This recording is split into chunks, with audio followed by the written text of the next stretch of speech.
Good day, my beloved brothers and sisters in Christ. Today, I want to discuss a significant event that unfolded in Dubai, a city known for its opulence and prosperity.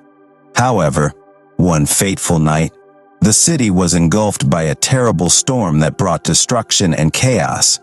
In this episode, we will delve into the details of this natural disaster and explore whether it holds any deeper meaning or serves as a warning from God. Before we proceed, I kindly request you to show your support by smashing the thumbs up button, leaving a comment down below, and sharing this video with your friends. Your engagement helps spread the message and allows us to continue creating content like this. Now, let's begin our exploration of Dubai's storm and its significance. Dubai, a city situated in an arid climate with scorching sun, was suddenly at the mercy of an unprecedented occurrence, a powerful storm. This is particularly remarkable considering Dubai's reputation for its stable and predictable weather. With an average of 8 to 10 hours of sunshine per day and minimal rainfall throughout the year, the sudden onslaught of a storm caught both locals and tourists off guard. As the storm approached, a tense atmosphere enveloped the city. The once clear sky transformed into a foreboding hue of storm clouds, signaling the arrival of an uncontrollable force. The winds, starting as gentle whispers, grew in intensity, eventually turning into a howling tempest. The sky, once brilliant blue, darkened to a terrifying gray, and the air became heavy with anticipation. The rain, instead of a light drizzle, came down in heavy downpours, relentlessly pounding the city's roofs and streets. Dubai, a city accustomed to aridity, witnessed its desert landscape submerged in floodwaters. Within a few hours, bustling streets turned eerily quiet as people sought refuge from nature's sudden onslaught. As night fell, the storm intensified, creating a dramatic atmosphere with lightning illuminating the darkened sky. The connection between the Burj Khalifa, Dubai's iconic skyscraper, and the lightning strikes held not only natural significance but also profound symbolism. It reflected the risks and challenges that come with pushing humanity beyond the limits of nature. As the storm raged on, the city underwent dramatic changes. Streets that were once busy with traffic became impassable streams, and carefully designed infrastructure, including roundabouts and tunnels, were submerged underwater, posing dangerous obstacles. Dubai, once hailed for its forward-thinking vision and environmental control, now faced a scenario that seemed to belong only in post-apocalyptic films. In light of these events, one may wonder if this natural disaster is simply a rare meteorological event, or if it carries a deeper, even sacred, significance. Throughout history, natural disasters have often been perceived in a larger context, with some viewing them as messages or warnings from supernatural entities. Religious traditions frequently interpret natural events as reflections of the will of gods, or as consequences of human actions. In this case, could the massive storm in Dubai serve as a powerful reminder for humanity to reconsider its relationship with nature's power? From my perspective, it is likely the wrath of God manifesting itself. The storm serves as a wake-up call, urging us to reflect on our actions and seek repentance. Jeremiah tells us that false prophets reassured the people, claiming that nothing would happen to them and that everything would be okay. However, they failed to take God's response to human sin seriously. Yet, God has every right to expect obedience from us, as He is our Creator. When we disobey Him and engage in wickedness, we face the consequences. These consequences may manifest during our earthly lives, but they will undoubtedly occur after we die, when we must stand before God's heavenly judgment seat. If we persist in wickedness, God's wrath will descend upon us like a hurricane. This would be a terrifying storm, as history has shown us through various punishing events. From the biblical flood of Noah to the winds of Ad and the thunder of TD, these storms were not random acts of nature. Rather, they were punishments sent by the Creator in response to human transgressions. In the case of Dubai's storm, it can be seen as a form of punishment. As stated in the Quran, "So we sent upon them a screaming wind during days of misfortune, to make them taste the punishment of disgrace in the worldly life." Quran 41:16. The punishment serves as a reminder for humanity to seek guidance and turn away from blindness and wrongdoing. In conclusion, The storm that engulfed Dubai holds both natural and symbolic significance. While it brought destruction and chaos to a city known for its prosperity, it also serves as a reminder for humanity to reevaluate its relationship with nature's power and seek repentance. As we witness such events, we must reflect on our actions and strive to live in harmony with God's will. Let us learn from this experience and make positive changes in our lives. Thank you for watching this video. If you found it insightful, don't forget to show good day, my dear brothers and sisters in Christ. I hope this message finds you well.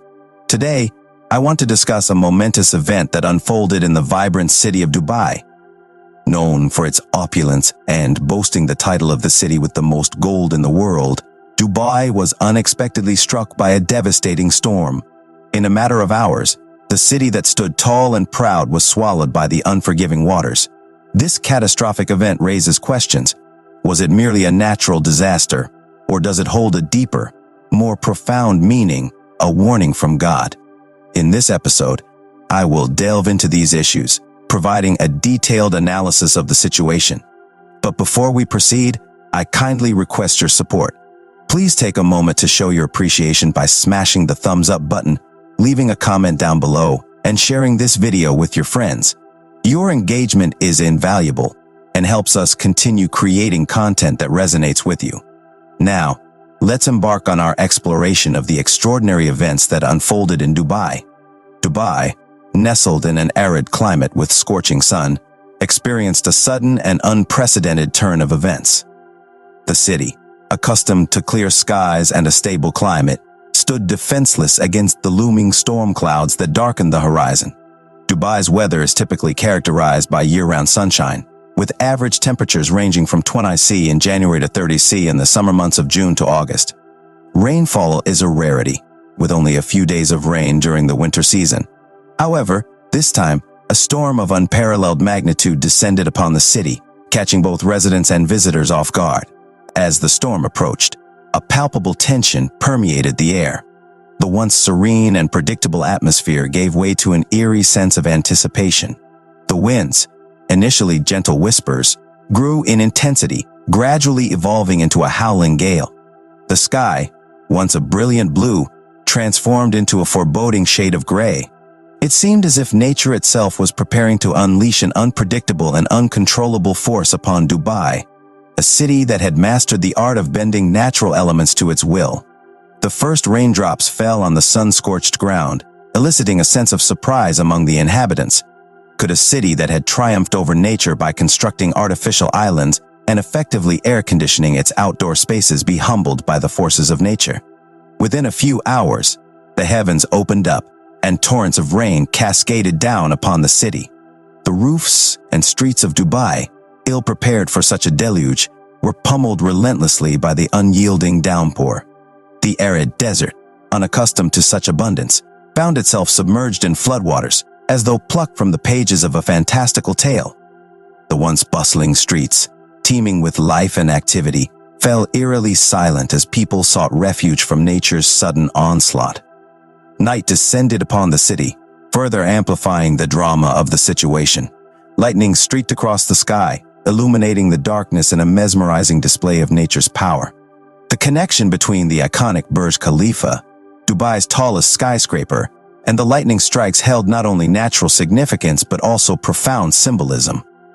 It served as a stark reminder of the risks and challenges that accompany humanity's relentless pursuit of pushing beyond the boundaries set by nature. As the storm continued its relentless assault, Dubai underwent a dramatic transformation.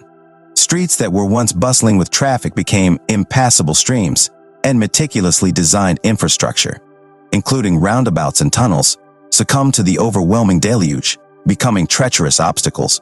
The city's drainage system, designed to handle normal weather conditions, proved insufficient in the face of the unexpectedly heavy rainfall. This led to a domino effect, with many streets and even lower levels of buildings becoming flooded. Dubai, hailed for its forward-thinking vision and environmental control, found itself grappling with a scenario that seemed more suited to the realm of post-apocalyptic fiction. In light of these extraordinary events, it is only natural to question whether this was a mere meteorological anomaly or if it carried a deeper, more profound meaning. Throughout history, natural disasters have often been interpreted in a broader context, with some perceiving them as messages or warnings from supernatural entities. Various religious traditions propose that natural events serve as reflections of the will of gods or as consequences of human actions. In the case of Dubai's massive storm, one might ponder whether it serves as a powerful reminder for humanity to reevaluate its relationship with nature's immense power. From my perspective, it is plausible to view this storm as the wrath of God manifesting itself. It stands as a wake-up call, urging us to reflect on our actions, seek repentance, and realign ourselves with a more harmonious coexistence with the natural world. The false prophets of Jeremiah's time reassured the people, dismissing the consequences of their sinful actions. However, it is essential to acknowledge that God has every right to expect obedience from us. Partial punishment is not meant to bring an end to a community. Its purpose is to serve as a means of encouragement for those who have rejected God's message, urging them to return and providing them with more opportunities to change. We can find an example of this in the story of Moses and Pharaoh from the Quran. When Pharaoh and his followers rejected Moses and his message, God sent them a series of partial punishments in the form of floods, locusts, lice, frogs, and blood. Each punishment was greater than the previous one, with the intention of guiding them back to faith.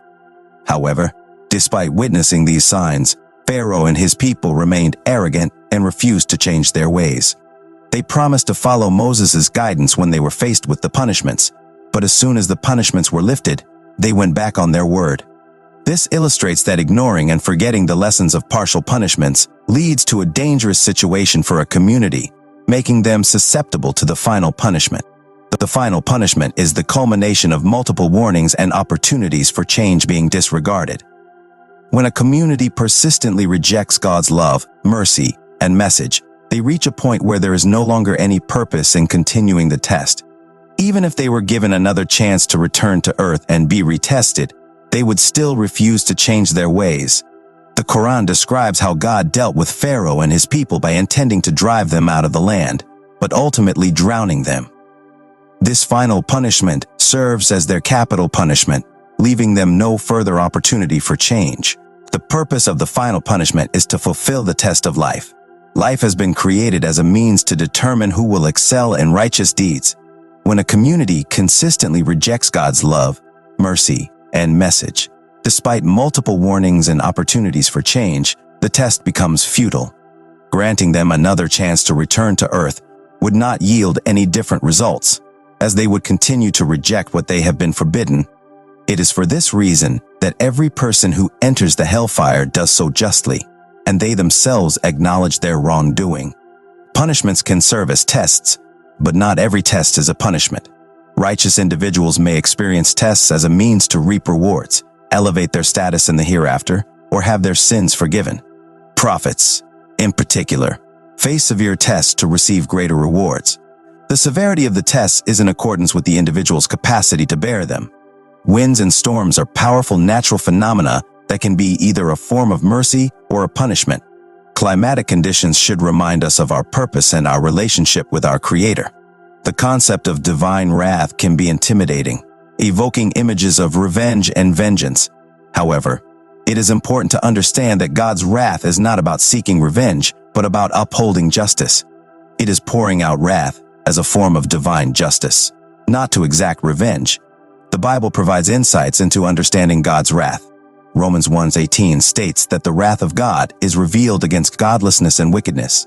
Romans 2:5 mentions storing up wrath due to stubbornness and an unrepentant heart. John 3:36 emphasizes that rejecting Jesus as the Son of God results in God's wrath remaining on an individual. These verses indicate that God's wrath is a response to human sin. God's wrath is justified because He is the ultimate judge of humanity. Each person will be held accountable for their actions and how they have lived their lives. God grants freedom of choice, and it is our responsibility to be aware of the consequences of our choices. The idea that God can be both loving and wrathful is not contradictory. God's wrath is a response to sin, while His love and mercy are extended to those who trust in Jesus for salvation. God's principles of justice and love ensure that His responses are fair and consistent. Partial punishments are meant to encourage communities to change their ways and return to God. Ignoring and forgetting these warnings can lead to the final punishment, which leaves no opportunity for further change. The final punishment serves the purpose of fulfilling the test of life and upholding divine justice. It is important to understand that God's wrath is not about revenge, but about maintaining justice. God's principles of justice and love govern his responses, ensuring fairness and consistency. The love and justice of God are two fundamental aspects of his divine nature.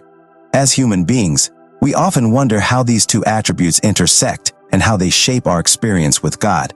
In this article, we will delve into the concept of God's wrath and examine the relationship between his anger and his love. To gain a deeper understanding, we will look at Jesus' response to the money changers in the temple and explore the biblical teachings on God's wrath and judgment. One incident that sheds light on God's wrath is Jesus' response to the money changers in the temple. In Matthew 21:12-13, we read that Jesus entered the temple and drove out those who were buying and selling. He overturned the tables of the money changers and proclaimed, "My house will be called a house of prayer, but you are making it a den of robbers." Jesus' anger was justified and warranted because the people were being taken advantage of, and the house of God was being turned into a place of greed and profit. It is important to note that Jesus' anger was not sinful, but a righteous response to the mistreatment of both the people and the sacred space. While Jesus' example demonstrates that righteous anger is permissible, it is essential to understand the distinction between righteous anger and sinful anger. Righteous anger arises when people are mistreated, when the vulnerable are harmed, and when the defenseless are oppressed. However, even when we have a justifiable reason to be angry, it does not give us a license to sin. The Apostle Paul reminds us in Ephesians, "In your anger, do not sin." Therefore, while anger itself may be justified, acting on that anger in a sinful manner is not acceptable. Having established a better understanding of God's wrath, we now turn to its impact on us as individuals. Sin demands justice, and God, being perfectly just, must judge sin. However, in his infinite love and mercy, God provided a way for the judgment of sin to be satisfied. He sent Jesus to take upon himself the wrath and judgment of sin. Isaiah 53:5 says, "But he was pierced for our transgressions. He was crushed for our iniquities. The punishment that brought us peace was on him, and by his wounds we are healed." Jesus' sacrifice on the cross paid the price for our sins and fulfilled the requirements of God's wrath.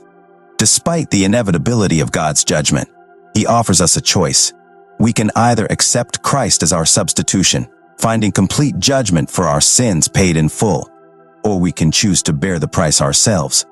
God's justice and wrath remain, but his love allows us to escape the ultimate penalty for our sins if we put our faith and trust in Jesus' finished work on the cross.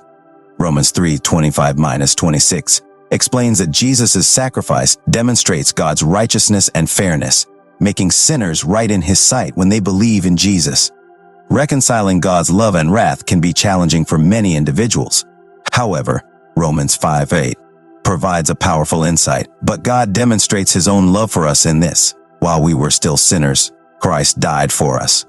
The love of God and the wrath of God are beautifully intertwined in the act of Jesus' sacrifice.